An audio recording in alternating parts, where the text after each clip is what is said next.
bangsa, ekonomi bangsa, kebudayaan bangsa, agama bangsa. Kalau pingat itu nama kalau ulang-ulang tapi hana Islam mana jamaah artinya kepentingan umum. Kita yang agama ada kepentingan pribadi, hana ada kepentingan nasional, hana ada kepentingan bangsa. Dan kepentingan bangsa kena lebih penting daripada kepentingan pribadi. Nah, wadah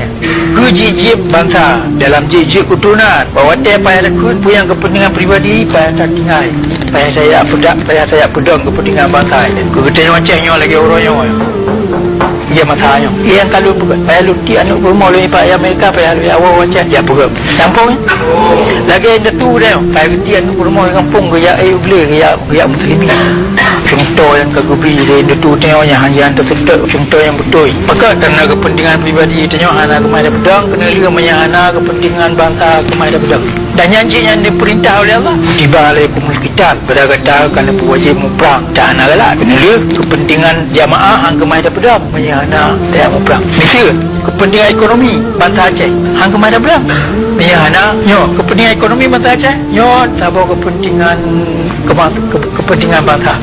ya kepentingan ekonomi bangsa Aceh hang kemana pedang Pantabon Nanggro menyakut Pantabon Nanggro ruh lampu banyak urut cara pentingan nafsi-nafsi dia kemudian ya kemana pedang kepentingan ekonomi bangsa Aceh kepentingan politik kita tengok hanya merdeka kerana dia tahu bangsa tapi kemerdekaannya hang kemana pedang menyahana ruh Bandung ruh Aceh mana ada mutabuh jadi dalam kepentingan bangsa kita tengok Pantabon bangsa hanya ada mutabuh nyolok bukan contoh kepentingan bangsa Aceh minimum tiba kepentingan bangsa Aceh pun tak nyo Nanggro Aceh dan no Aceh hana jiat dijat cok le bangsa lain hanjut bangsa gop dari beladi laut ia jajah katanya nyo kepentingan nasional Aceh nya aja ada putun luda yang berta nyo ronyo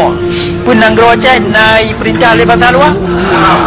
nyo mana ji kata bangsa Aceh hana ada putun kepentingan kebangsaan Aceh kepentingan nasional Aceh ke hana ada pako kata bawa kesalahan kepentingan nasional Aceh bermakna kekayaan dan pusaka indah tutuyan hajahan milik kata langkeh kata rumah kata hana je bangsa luar ia sunuh katanya ia cok yang orang yang luar yang berkata tahu ia cok katanya nak kata katanya hana kai cok le jawab pakat kerana kata hana tak pakor kepentingan nasional mudah tepu bidang kepentingan nasional istilah kepentingan nasional antong dah dengar lantik pula hana itu no padahalnya dalam pendidikan Aceh perkara-perkaranya anjiran pam le mandung orang Aceh yang anak pungo kepentingan nasional Aceh bermakna dapur dunia laut darat langit dengan bumi yang milik katanya hajit na